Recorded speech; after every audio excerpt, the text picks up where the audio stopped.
네, 오늘 저는 함께 봉독한 말씀을 통해서 모양을 뛰어넘어 경건의 능력을 선포하라라는 제목으로 주님의 말씀 나누고자 합니다. 우리는 신앙생활을 오래 하면 할수록 모양은 더더욱 단정해집니다. 예배의 순서도 알고 기도의 언어도 익숙하고 찬양의 멜로디도 손에 익습니다. 그런데 가끔 이런 생각이 들 때가 있습니다. 나는 지금 예배를 드리고 있는가? 아니면 예배의 모양을 지키고 있는가? 신앙의 연수가 늘어나면 늘어날수록 우리는 점점 능숙함이라는 이름의 껍질 속에 숨게 됩니다. 기도의 언어는 풍성해졌지만 가슴의 떨림은 조금 사라지게 됩니다. 찬양의 음성은 또렷하지만 영혼의 울림은 희미해집니다. 마치 오래된 초처럼 불은 꺼졌는데 여전히 촛불 모양만 서 있는 것처럼 말입니다. 오늘 하나님은 조용히 우리에게 물어보십니다.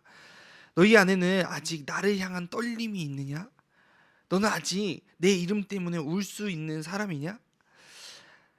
오늘 본문에서 바울은 이렇게 말합니다. 경건의 모양은 있으나 능력은 부인하는 자들이 있다. 이 말씀은 세상을 향한 비판이 아니라 교회를 향한 경고입니다. 형식은 남아있으나 능력을 잃은 신앙, 그것이 마지막 때 교회를 위협하는 진짜 위기라고 말합니다. 오늘 본문에 나타난 문제는 형식은 남아있으나 능력은 잃은 신앙입니다. 바울은 디모데에게 이렇게 말합니다. 그대는 이것을 알아두십시오. 말세에 어려운 때가 올 것입니다. 그는 단지 미래를 예언한 것이 아니라 이 디모데의 시대 그리고 우리의 시대를 함께 바라본 것입니다. 어려운 때라는 말은 다루기 어렵고 거칠며 버거운 시간들을 의미합니다. 즉 신앙이 외부의 핍박 때문에 무너지는 것이 아니라 안에서부터 오는 안에서부터 오는 어려움 때문에 식어버리는 시대가 온다라는 것입니다. 당시의 첫 번째 문제점은 신앙의 위기는 밖이 아니라 안에서부터 시작되었다라는 것입니다. 우리는 흔히 세상이 악해져서 교회가 흔들린다라고 말합니다. 하지만 오늘 본문에서 바울은 달랐습니다. 그는 교회 안에서 일어나는 부패, 믿음을 가진 사람들이 점점 진실함을 잃어가는 현상을 마지막 때의 고통이라 부릅니다. 즉 모양은 남아있지만 생명은 점점 사라져가는 시대, 그것이 바울이 바라본 현실이었습니다. 본문에 나타난 두 번째 문제는 사랑의 대상이 바뀐 것입니다. 바울은 이어서 사람들의 마음을 이렇게 묘사합니다. 사람들은 자기를 사랑하며 돈을 사랑하며 뽐내며 교만하며 하나님을 모독하며 부모에게 순종하지 아니하며 감사할 줄 모르며 불경스러우며 라고 말합니다. 그렇습니다. 사랑은 여전히 있었습니다. 하지만 그 사랑이 하나님께로 향하는 것이 아니라 자기 자신을 향하고 있었다라는 것입니다. 예배를 드리지만 중심은 하나님이 아니라 나, 봉사를 하고는 있지만 목적은 섬김이 아니라 인정, 기도를 하고는 있지만 초점은 하나님의 뜻이 아니라 내 뜻을 이루는 데 있지는 않고 있는지 우리는 생각해 보아야 합니다. 세 번째 문제점은 경건의 모양은 있으나 능력은 없는 신앙이 생긴 사람들입니다. 3장 5절에요. 겉으로는 경건하게 보이나 경건함의 능력을 부인할 것입니다. 그대는 이런 사람들을 멀리하십시오 라고 말합니다. 이 말씀은 믿지 않는 사람들을 향한 경고가 아니라 믿는 자들을 향한, 즉 교회를 향한 경고의 말씀입니다. 예배도 있고 봉사도 있고 찬양도 있지만 그 안에서 하나님의 생명력, 성령의 불, 회개의 눈물이 사라진 신앙, 그것이 바로 겉으로는 경건하게 보이나 경건함의 능력은 부인하는 신앙입니다. 신앙의 껍질은 남아있는데 그 안에서 하나님이 더 이상 움직이시지 않으십니다. 그것이 바로 마지막 때의 가장 큰 아픔입니다. 이 세상에 있는 문제는 신앙의 형식은 남고 생명은 사라진 시대입니다. 사랑하는 성도 여러분, 우리가 살아가는 시대를 가만히 바라보면 바울이 예언했던 그 모습이 낯설지 않습니다. 이 마지막 때의 징조는 먼 훗날의 일이 아니라 지금 우리가 숨쉬는 이 시대의 공기 속에 스며들어 있습니다. 현실의 첫 번째 문제는 사람들은 여전히 신앙을 말하지만 그 중심은 바로 나 자신이라는 것입니다. 사람들은 여전히 믿음을 이야기합니다. 나는 믿습니다. 나는 하나님께서 복을 주실 것입니다. 라고 이렇게 말을 합니다. 하지만 그 믿음의 중심 속에는 하나님이 아닌 나 자신이 자리를 잡고 있습니다. 하나님을 믿는 것이 아니라 하나님이 내 꿈을 이루어 주실 것이라 믿는 것. 신앙의 내용이 이것이 되어버렸습니다.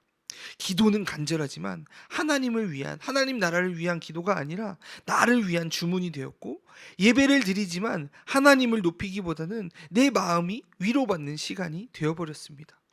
우리가 겉으로는 알 수 없습니다. 그러나 본질적으로 사랑의 방향이 바뀐 신앙이 이 시대를 덮고 있다라는 것입니다. 이 세상의 두 번째 문제는 성공과 축복의 언어가 복음의 자리를 대신하고 있다라는 것입니다. 오늘날 세상은 잘 되는 신앙을 원합니다. 믿음은 견디는 힘이 아니라 성공의 비결이 되어버렸습니다. 교회 안에서도 신앙의 능력을 문제 해결력으로 이해하고 있고, 복음을 성공하는 기술로 바꾸어 버렸습니다. 예배당은 여전히 크고요. 프로그램은 여전히 많습니다. 하지만 성도들의 얼굴에는 하나님 앞에 평안보다 세상 앞에 불안이 가득합니다. 왜일까요? 우리는 여전히 하나님을 믿는다고 말하지만 실제로는 하나님보다 우리의 통장 잔고를, 성령보다는 확실한 결과를 더 믿고 있기 때문입니다. 세 번째 문제는 신앙이 컨텐츠가 되진 않았는지 우리가 생각해 보고자 합니다. SNS를 켜면 말씀 리그램, 또 기도 인증샷, 예배 캡처가 넘쳐납니다. 겉으로 보기엔 다 경건해 보입니다. 하지만 예배는 컨텐츠가 되어버렸고, 찬양은 퍼포먼스가 되고, 설교는 메시지가 아니라 짧은 영상 클립이 되어버리진 않았는지 우리가 생각해 보고자 합니다. 그러다 보니 신앙이 점점 깊이 있기보다는 속도를, 진실함보다는 인기를 추구하게 되어버렸습니다. 넷째로 교회 안에서도 모양을 지키는 게 목적이 되어버리진 않았는지 우리가 생각해 보고자 합니다. 어쩌면 오늘의 한국교회는 너무 바빠진 게 아닌지 모르겠습니다. 예배당의 조명은 많아졌는데 영혼의 등불은 점점 희미해지는 것 같습니다. 모임은 많아졌는데 사람의 마음은 점점 멀어지는 게 아닌지 모르겠습니다. 기도회는 계속 되어 가지만 눈물은 점점 말라가는 게 아닌지 우리가 생각해 보고자 합니다. 우리는 여전히 예배를 드리지만 예배의 중심이신 하나님을 점점 희미하게 느낄 때가 많습니다. 생각해 보고자 하는 건 그분의 임재보다 우리가 시간 맞춰 드리는 예배가 더 중요해지지는 않았는지, 하나님의 뜻보다 사람의 만족이 더 중요해지지는 않았는지 우리가 생각해 보고자 합니다. 정리해 보자면 오늘의 현실은 경건의 모양을 지키는 데는 성공했지만 경건의 능력을 잃어버린 상황입니다. 신앙은 여전히 존재하지만 그 신앙을 살아 움직이게 하는 성령의 능력이 사라지고 있다라는 것입니다. 그러나 오늘 이 말씀은 우리를 낙심시키려는 경고가 아닙니다. 이 세상이 이렇게 식어가도 하나님은 여전히 저와 우리 교회를 깨우고 있다는 사실입니다. 형식 속에 잠들어 있는 교회를 다시 흔들어서 깨우고 사랑의 불꽃을 다시 붙이시려고 하는 하나님의 의도가 담겨져 있는 것입니다. 오늘 말씀에 나타난 하나님의 행동은 무엇입니까? 바로 하나님은 진리를 드러내신다라는 사실입니다. 바울은 현실의 어두움을 이야기하면서도 절망으로 끝내지 않습니다.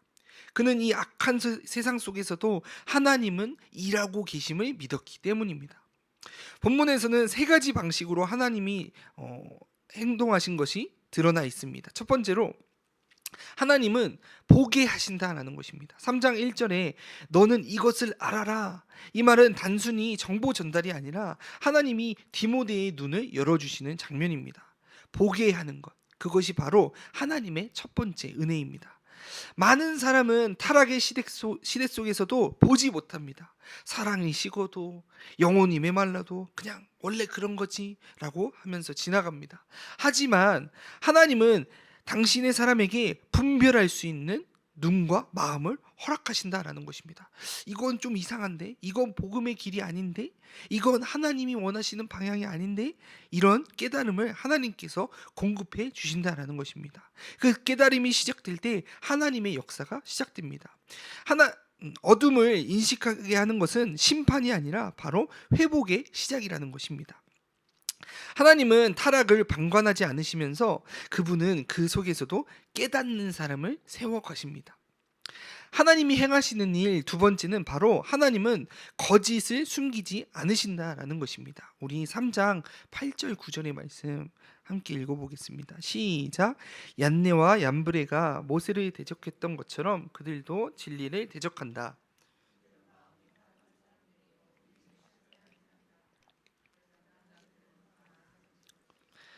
이는 그 두 사람의 경우처럼 그들의 어리석음이 모든 사람에게 명백히 드러날 것이기 때문이다. 바울은 고대 이집트의 두 마술사를 떠올립니다. 겉으로는 그들이 능력이 있어 보였지만 모세 앞에서 그들은 결국 거짓이 드러났습니다.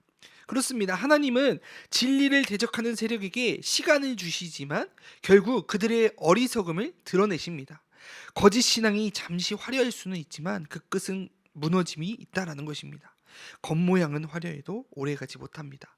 경건의 모양만 가진 신앙은 결국 시험 앞에서 무너지게 됩니다. 하나님은 진짜와 가짜를 그렇게 구분하시는 것입니다. 하나님이 행하시는 일 세 번째는 하나님은 남은 자를 세워 가신다라는 것입니다. 본문에는 직접적으로 나오지는 않지만 바울이 디모데에게 편지를 쓰고 있는 사실 그 자체가 하나님의 행동이 나타나 있는 것입니다.